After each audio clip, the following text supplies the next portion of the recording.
Bueno, muy buenos días. Vamos a continuar con el avance de nuestras clases de endodoncia 1. Y el día de hoy, en la mañana, vamos a ver este tema de cuáles son los métodos que tenemos para determinar la longitud de trabajo.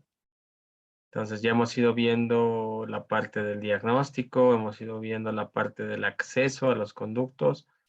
Entonces, lo que vamos a ver ahora es que independientemente de la técnica de conformación que vamos a elegir o que vayamos a trabajar, yo voy a tener que determinar en algún momento, ya sea al inicio en las técnicas apicocoronales o después de trabajar el tercio cervical y medio en las técnicas coronapicales, que yo tengo que determinar cuál es mi longitud de conformación, ¿sí?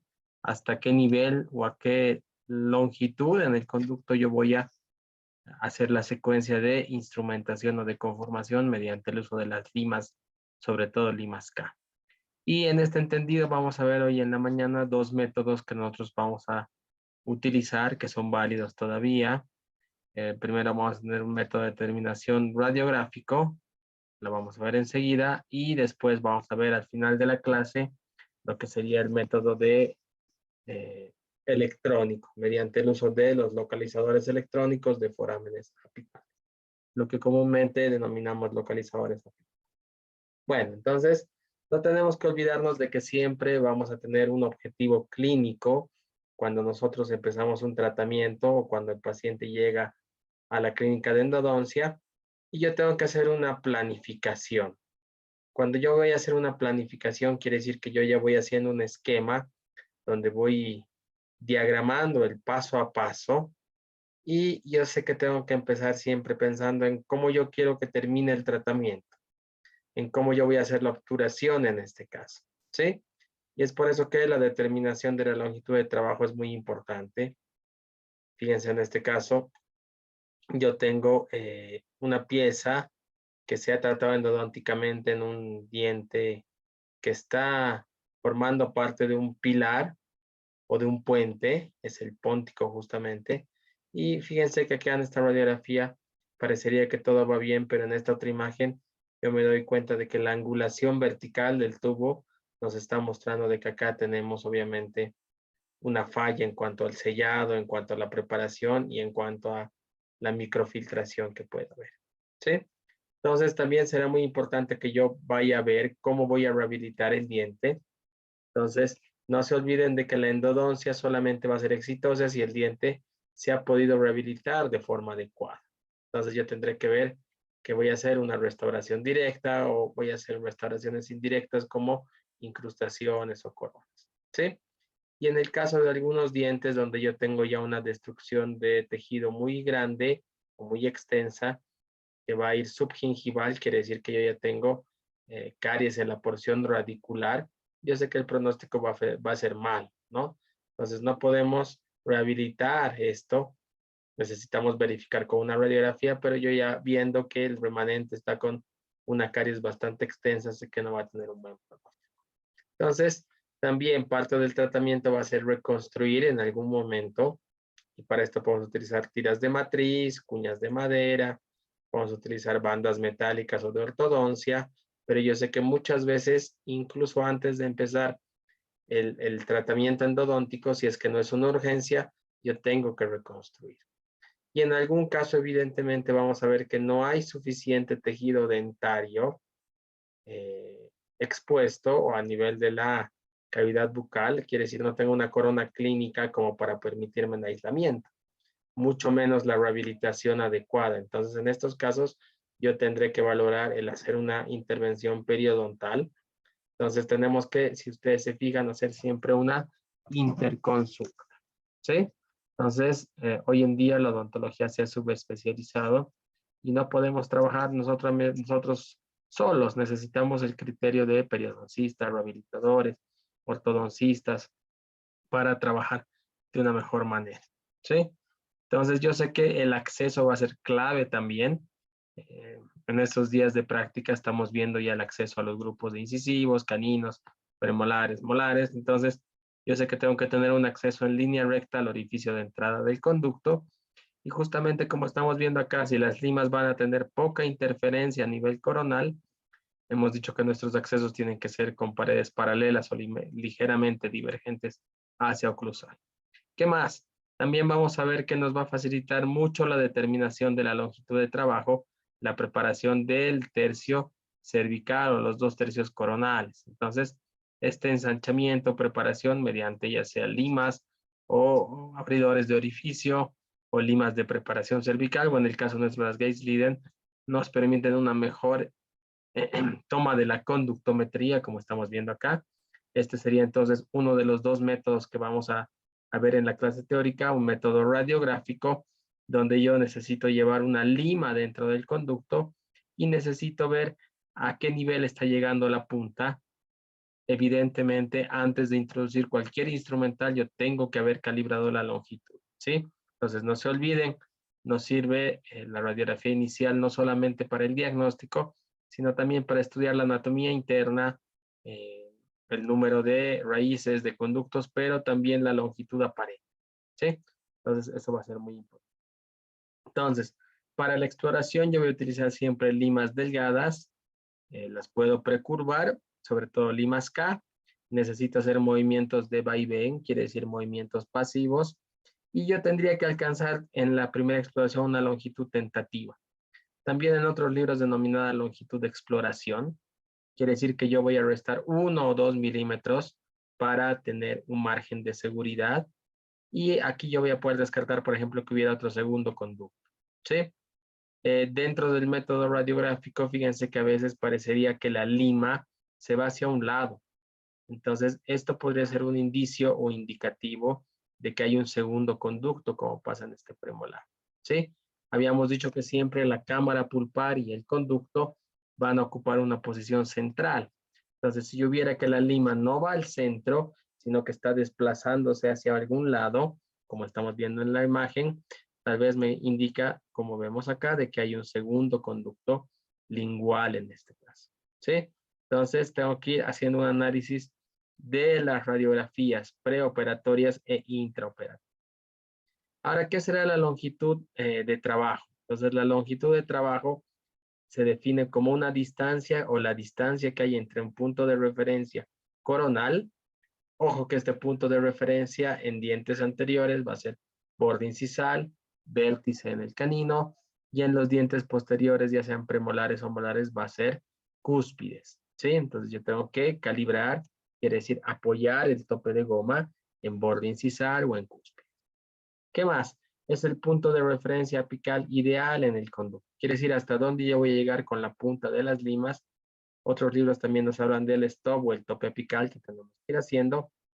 Pero para entender un poquito de qué estamos hablando, vamos a revisar algo acerca de la configuración anatómica. Y sabemos que a nivel apical, ya lo hemos visto en anatomía interna, pero tenemos una constricción apical. Esta constricción apical, o denominado diámetro apical menor, sería esta parte de acá. La porción más estrecha del conducto, naturalmente a nivel apical, ¿sí? Y hasta ahí es donde yo voy a querer llegar con la conformación, ¿sí? Entonces, tenemos otros puntos histológicos y de ahí parte la pregunta, ¿cuál es la longitud de trabajo óptimo? Y hablamos de esta constricción apical. Entonces, fíjense acá las flechas nos están marcando. Ojo, que esta es una estructura que naturalmente presentan todos los conductos. ¿En qué casos podría no estar presente la constricción apical? Bueno, patologías, cuando yo tengo una reabsorción dentinaria o de cemento y de dentina, ¿sí? Y en algún momento cuando se ha hecho una mala determinación de la longitud o yo he hecho una iatrogenia, también el operador puede ser responsable de haber adulterado o de haber modificado la anatomía. Entonces, siempre que nosotros nos preguntemos hasta qué punto yo voy a llegar, hablamos de esto, la constricción apical, ¿sí? Es la parte más estrecha y nos puede ayudar para un adecuado sellado a nivel apical, ¿sí? Entonces, acá estamos viendo de nuevo, esta sería la constricción apical. Y coincide también con lo que es el conducto dentinario. No nos olvidemos que histológicamente teníamos un conducto dentinario y un conducto cementario. Entonces, la porción que va a ser manejo y donde vamos a trabajar con las limas y con los conos de gutapercha durante la obturación y sellado va a ser justamente el conducto dentinario. ¿Sí? ¿A qué nos puede llevar una inadecuada determinación de la longitud de trabajo? Ya sea que esta sea muy corta o demasiado larga, nos puede llevar a algunos problemas que sobre todo se van a traducir en dolor para el paciente, inflamación o edema, aumento de volumen, ¿sí? Entonces, si mi longitud de trabajo fuera demasiado corta, como estamos viendo en este caso, varios milímetros corta, fíjense la punta de la lima, es importante que se pueda notar en la conductometría. Quiere decir que yo estoy dejando una gran parte del conducto en el tercio medio apical, donde va a haber ya sea tejido pulpar inflamado o tejido necrótico con microorganismos, lo que puede perpetuar una respuesta inflamatoria crónica. ¿Sí? Ahora, tampoco va a ser bueno que yo salga fuera del conducto. Si se fijan en este caso, la lima ha traspasado o ha pasado eh, la constricción apical, ha pasado el foramen apical y está llegando al ligamento periodontal. Entonces, esta sobreextensión y sobreinstrumentación nos puede llevar a una sobreobturación también, que se puede traducir por dolor o por molestia. Entonces, si se fijan, en el caso de la longitud de trabajo, esta no puede ser ni más corta ni más larga. Tenemos que llegar lo más exactamente que se pueda hasta nuestra constricción apical. ¿Qué más? Los topes de goma van a ser muy importantes en este caso porque nos van a ayudar a marcar. Y podemos tener algunos calibradores para topes de goma. También podemos encontrar stocks de reposición de topes de goma, pero lo que no tenemos que olvidar es que este tope de goma o de silicona siempre tiene que estar en una lima. No puede entrar una lima, sobre todo una lima KUH, sin que yo sepa o esté calibrado hasta qué longitud voy a entrar. ¿Sí? Algo muy importante es que los topes tienen que entrar así, bien apoyados, con toda la superficie en mi borde de referencia. Que ya hemos dicho que va a ser borde incisal o vértice. ¿Sí? Y en algún caso, como dice la diapositiva, podríamos ver que hay topes de goma de distinto color para indicarnos las longitudes. Muchas veces los amarillos son de las limas 25, los blancos de las limas de 21, o en algún caso vienen también con distintas formas, o como alguna forma triangular o de lágrima, o con una marca que es una línea que nos puede indicar o nos puede ayudar a ver hasta dónde o por dónde está yendo la porción curva de la raíz o del cono. Bueno, dentro de los métodos a través del tiempo, hemos tenido varios métodos, unos más empíricos que otros más científicos, y podríamos decir que un método ideal tendría que tener una altísima precisión, y buscando esta precisión nos hablan sobre todo de métodos radiográficos, el sentido táctil, que la verdad es la sensación que tenemos cuando la lima se siente aprisionada o estrecha a nivel apical y después hay un cambio en la posición. Este método de sensibilidad táctil, si bien es cierto, puede tener algo de validez, es muy bajo el porcentaje, entonces mejor confiar en métodos más reproducibles, más exactos como el método radiográfico y los métodos electrónicos, ¿sí? También vamos a hablar un poquito de los conos de papel, sobre todo en dientes con ápices inmaduros, que ahí sí nos van a ayudar mucho. Y un método que sí no tenemos que utilizarlo es el de la sensibilidad periodontal apical. Este método lo vamos a ver que hacía referencia cuando yo pasaba más allá. Dentro de los métodos radiográficos vamos a hablar sobre todo del método del doctor Ingle o un método radiográfico por aproximación. Entonces, fíjense, yo voy a hacer el acceso. Ojo, siempre tengo que tener un acceso en línea recta con la forma de conveniencia. Y después yo voy a llevar una lima de exploración, generalmente 10 o 15, como en este caso, calibrada. Y yo voy a tomar una radiografía, como veíamos en la imagen anterior. Y fíjense, yo voy a medir la distancia que hay entre la punta de la lima y mi ápice radiográfico, ¿sí? Y podríamos tener tres posibles resultados, como vemos en la imagen A, que esté corto yo y que me falte. Yo tengo que hacer una contabilización de cuántos milímetros me falta y repetir la radiografía, ¿sí? Acá en el punto C también tenemos otro aspecto no deseable, que la lima más bien se haya salido o se haya pasado del conducto dentinario y estamos en tejidos perirradiculares Y en este caso yo tengo que ver cuánto me he pasado y restar. Y tendríamos lo que pasa acá en B, que es lo que idealmente buscamos, que estemos a 1 milímetro o que estemos cabal en cuanto al ápice radiográfico. Hemos hablado hace un momento de la constricción apical y según algunos estudios esta constricción puede estar desde 0 hasta 3 milímetros con un promedio de 1 milímetro. Es por eso que siempre vamos a buscar 1 milímetro, pero vamos a ver un poquito más adelante que las radiografías a veces nos podrían llevar solas a algún error en algún caso. ¿Sí? Entonces, ¿qué nos pide este método de aproximación del doctor Ingle? Una buena radiografía preoperatoria. Y cuando decimos buena radiografía, es que haya estado tomada sobre todo con técnica de paralelaje, esté bien procesada, que la pieza dentaria no se haya visto cortada, que esté mostrándonos con una nitidez el contraste entre estructuras radiopacas y radiolúcidas. ¿Qué más? Que yo haya hecho un buen acceso. Eso es muy importante. Que yo haya hecho la exploración del conducto. Que tenga una regla transparente, una regla endodóntica, también nos puede servir. Que yo conozca el promedio poblacional. Vamos a ver más adelante alguna tablita donde tenemos longitudes promedio. Y que yo pueda anotar este borde de referencia o este plano coronal reproducible y que sea estable en el tiempo. Y esto no se olviden que hay que anotar en la historia clínica. Entonces yo mido el diente, resto 1 milímetro del margen de seguridad. Este valor lo traspaso a la lima, introduzco la lima, tomo mi radiografía de conductometría y después yo voy a hacer la medida que veíamos, ¿cierto?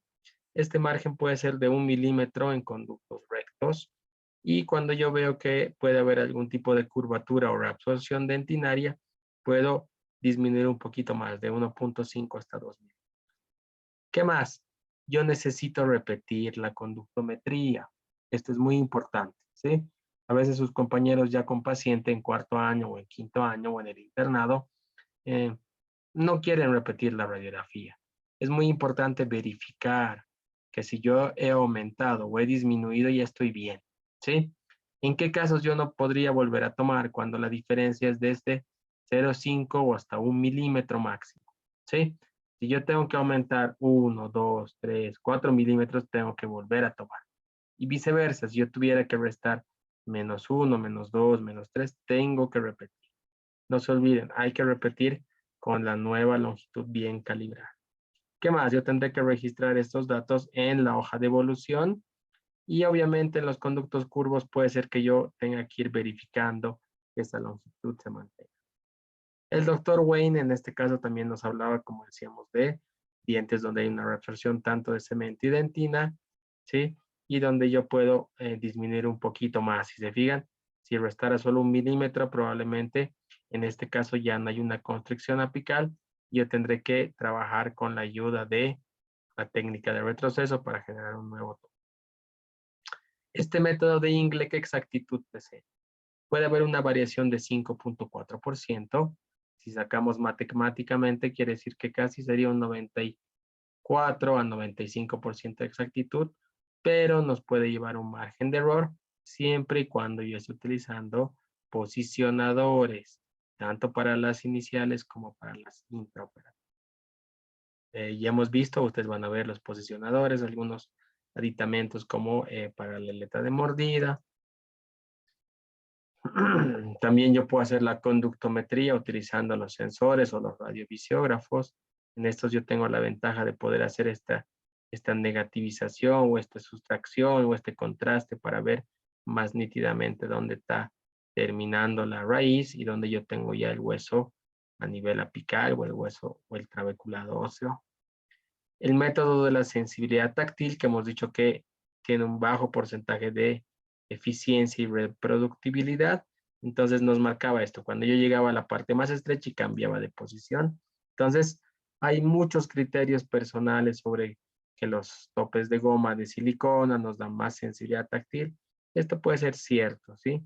Pero se le recomienda no confiar mucho en este método de sensibilidad táctil o sensación táctil, sino tener más confianza en los dos métodos, el electrónico y el radiográfico. ¿Sí? Ahora, yo sé que muchas veces esta sensibilidad va a depender de un adecuado acceso en línea recta donde no hay interferencias y una preparación adecuada del tercio cervical. ¿Qué más? Cuando hablábamos de la sensibilidad periodontal, era en algún caso denominado como preguntarle al paciente cuándo le dolía y eso significaba que yo me estaba saliendo fuera del conducto, ¿sí? Entonces, más o menos la idea era esta, ¿no? Yo introducía una lima y cuando el paciente sentía dolor me estaba indicando de que estábamos fuera del conducto. Este método obviamente es cruento en primer lugar, vamos a generar disconfort y nos puede dar lecturas falsas, porque si se fijan, cuando hay una necrosis pulpar y un proceso periapical, puede ser que el paciente estemos de afuera del conducto y no sienta dolor. O si el paciente está anestesiado también, como pasa muchas veces en la primera cita, yo puedo generar algún tipo de... ¿Qué más? Medición con conos de papel. Este método sí vamos a decir que es válido, sobre todo en casos, decíamos, de dientes donde yo no tengo el cierre apical, tengo el foramen apical abierto todavía y donde yo necesito, obviamente, tener un detalle o un elemento que nos indique hasta dónde. Los localizadores apicales no van a funcionar en estos casos y ahí sí los conos de papel nos van a ayudar a marcarnos cuando salen con sangre o mojados.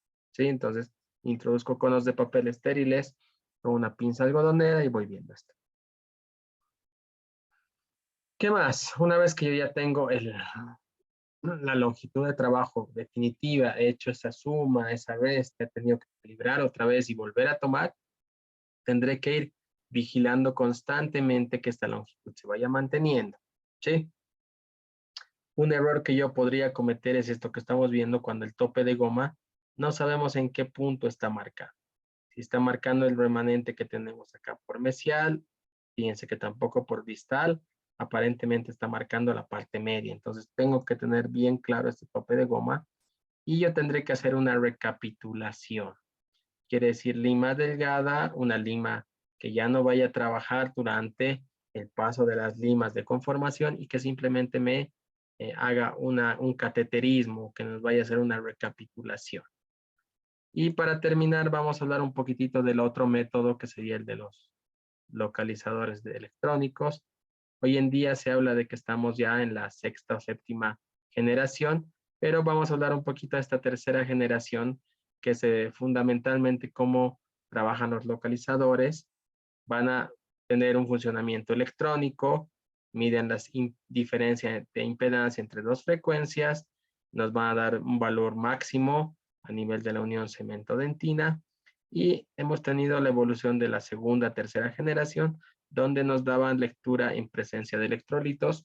Sabemos que vamos a estar trabajando sobre todo con irrigación de hipoclorito de sodio y utilizaban este método de división donde calcula el coeficiente entre estas dos impedancias. Entonces necesitan un microprocesador, quiere decir que tiene un microchip este aparato, de ahí también un poquito el tema de costos, que si bien se ha ido abaratando o ha ido disminuyendo estos últimos años, todavía genera nomás una erogación económica. Y no necesitan calibración estos localizadores de tercera generación. Si hablamos un poco acerca de cuál ha sido el referente como localizador apical, vamos a hablar siempre de este Root ZX de la casa comercial japonesa Morita, que va a medir dos frecuencias con diferentes impedancias dentro del conducto. Tiene un microprocesador, es una microcomputadora. Si ustedes se fijan, más o menos acá ya tenemos en esta tercera generación un diseño definido de localizador con una pantalla, ya puede ser a color o LED, y tenemos una señal tanto numérica y visual de la progresión dentro del conducto. Otros ejemplos también de localizadores de tercera cuarta generación de la casa japonesa NSK, el IPEX, de Dentsply, el Profex 2. Fíjense que estos localizadores nos permiten tener lecturas cuando ya estamos en el tercio apical. Si yo estoy en el tercio coronal, no nos va a dar una lectura con alguna excepción que vamos a ver y vamos avanzando. Es importante que yo aclare. Si se fijan, tenemos valores numéricos, entonces yo voy 2, 1, 5, 1. Esta numeración no hace correlación numérica de milímetros. Quiere decir que cuando estoy aquí a 2, no quiere decir que estoy a 2 milímetros, ni cuando estoy a 0,3 estoy a 0,3 milímetros. Simplemente es una referencia de que nos dice que estamos más cerca, más cerca, más cerca, estamos en el ápice acá, quiere decir que estaríamos en la constricción apical, y cuando nos marca pasados, over, quiere decir que estamos tocando con la punta de la lima el ligamento. ¿Sí? Otros modelos de la casa coreana Meta, el SmartPEX, ya no con un dientecito, pero fíjense igual, ¿no? Una progresión numérica en amarillo, cuando llegamos a el ápice o a la constricción apical con celeste, y si nos pasamos con rojo. Generalmente todos los localizadores presentan una señal visual y una señal de audio. Quiere decir que nos va marcando un bipeo, igual lo mismo, ¿no? Progresión, zona verde, amarilla y roja cuando ya nos pasamos. Hoy en día también tenemos localizadores como este del Root ZX Mini, que es un localizador de bolsillo, más pequeño en cuanto a tamaños, en cuanto a colores. Si se fijan, han ido generando también un menor volumen. En este caso, igual tenemos una señal numérica, tenemos una señal audible, y cuando estamos aquí en zona verde, vamos bien, y cuando estamos pasando. ¿Qué sería lo que nosotros quisiéramos? Llegar hasta 0,5 en dientes vitales o hasta 0,0 en dientes necróticos. Después de la lectura con el localizador, yo necesito verificar con una conductometría. Entonces, si se fijan, no estamos reemplazando el método radiográfico por el electrónico, sino que estamos combinando los dos métodos para generar mucha más. ¿Sí? El NSK, el IPEX Mini también, o IPEX 2. Y fíjense, más o menos esto es lo que tiene un localizador apical. Tiene un clip labial, tiene dos terminaciones con cables, va a tener, vamos a ver, un botón de encendido, generalmente para controlar el sonido. Y en este caso tenemos otro mini localizador, el Pixie, que es con el que trabajamos hace algunos años ya en la clínica de cuarto año. Y vienen también con algunas instrucciones. Fíjense la importancia del acceso en línea recta antes de poder trabajar el localizador apical, la preparación del tercio cervical, y los localizadores nos permiten hoy en día lecturas en dientes tanto vitales como necróticos. ¿Sí? Aislamiento absoluto como condición sine qua non, y yo tengo que tener no filtración de saliva. Este es el clip que va hacia la lima, entonces me va a ser uno de los conectores. El otro clip va a ir hacia la mucosa y nos va a servir para diagnosticar esto, perforaciones. Entonces, al mismo tiempo que nos puede ayudar a determinar la longitud de trabajo, otra aplicación es para confirmar cuando yo tengo una perforación. Antes de los localizadores, bueno, teníamos que introducir un instrumento, una lima, ir a tomar una radiografía y verificar seguramente. Entonces, ¿qué va a pasar cuando hay una perforación? Me marca que está over o que está en pasado, está directamente a nivel apical. No se olviden que el localizador nos marca la resistencia que va a presentar la dentina al paso de corriente eléctrica. Entonces acá estamos viendo el tamaño de la perforación. Para fracturas también nos va a servir. Otro ejemplo claro va a ser cuando hay una fractura horizontal, entonces, o vertical, igual nos puede marcar el localizador, ni bien estamos entrando, que ya estamos pasados por esa solución de continuidad. ¿Cuáles serán los pasos previos? Preensanchamiento del tercio cervical y medio, irrigación. En este caso ya no hay ningún tipo de contraindicación con el hipoclorito. Sí, la recomendación que no sea una concentración demasiado alta. En el caso nuestro utilizamos una concentración a 2.5. Una práctica diaria. Todos los aparatos presentan dos terminales y necesitamos el otro clip que va hacia el labio del arco contralateral. ¿Sí? ¿Cuáles serían algunas de las limitaciones de los localizadores? No utilizar en pacientes que tienen marcapasos. Si bien es cierto, los últimos marcapasos y los últimos localizadores nos dicen de que no hay ningún problema, es mejor siempre tener algo de precaución o tener cuidado con la historia clínica y preguntar si el paciente presenta algún marcapaso o algún bypass que tenga a nivel del corazón.